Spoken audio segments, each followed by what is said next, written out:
Hey guys, this is just going to be a quick video showing a couple of extra tricks that I've learnt for Skewb since the time that I posted my tutorial on the series intermediate method. Just going to be a couple of little tricks I've picked up, so let's get straight into it. So in my series intermediate method tutorial, when you had the four corners up the top, I said to put the yellow in the back and do sledgehammer, rotate twice, sledgehammer. That would solve the top, but then that would give you a case where you need to cycle centres around here. This is a H-perm, this one. You'd get either a U-perm or a Z-perm. So instead with this particular case, if you held the centre to the back and notice that the front is completely solved, rotate the solved side round to the back and have a look again. You'll notice that these two centres need swapping and these two centres need swapping.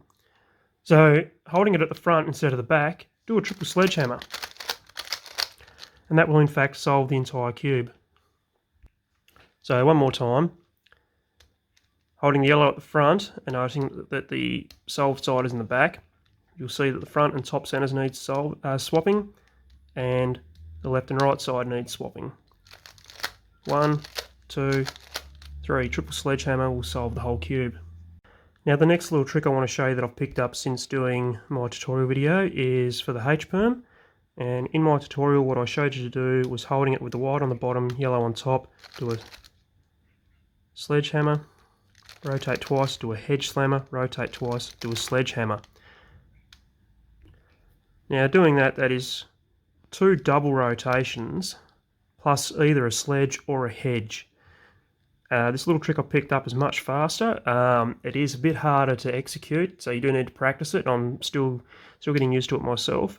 But holding it with your left hand here and here, and gripping here with your thumb here, your 2 fingers here, push up with your thumb and pull the yellow centre down with your fingers like that, and then re-grip and do the same again, up and then down, and then rotate 90 degrees using the same grip, but instead of here, grabbing it here, pull down and then push up with your fingers, re-grip, pull down, push up with your fingers. And that is much faster than doing a hedge or sledge 3 times with 2 rotations.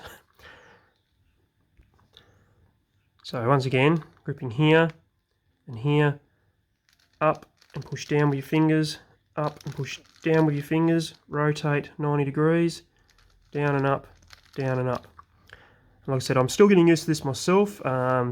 It does take a bit of practice to get this. I'm still not very fast at it, but as you can see, that is much faster than what I was showing in my tutorial.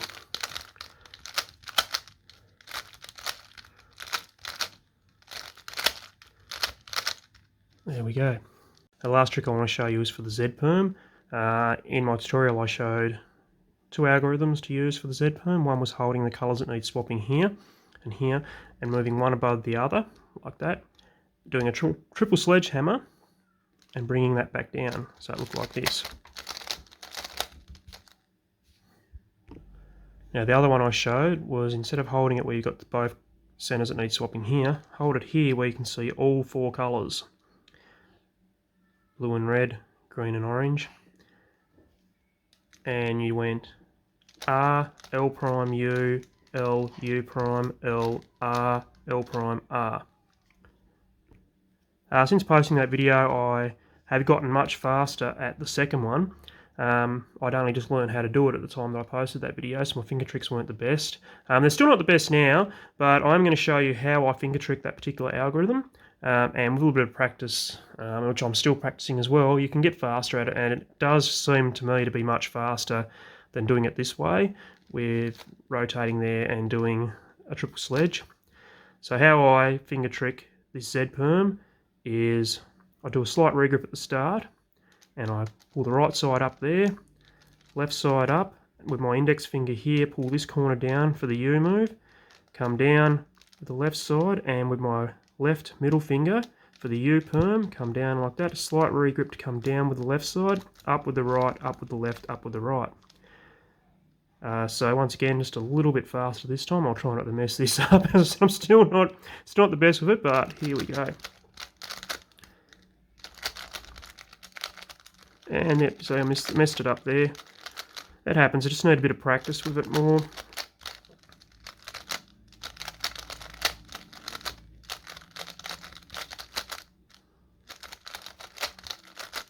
But like with anything, practice makes perfect. The more you practice, the better you'll get. And as I said, I'm still practicing that, still getting better at that each time. But it is much faster than pulling this side up here and doing a triple sledgehammer. Now that's it for today's video, guys. Now, if you don't know how to solve a Skewb, I'm going to pop in the description a link to my tutorial on the beginner's method, as well as a link for the tutorial on Sarah's intermediate method, which is the video that I was quoting in this particular video. Other than that, guys, I hope these tips helped you out, and happy cubing. Cheers.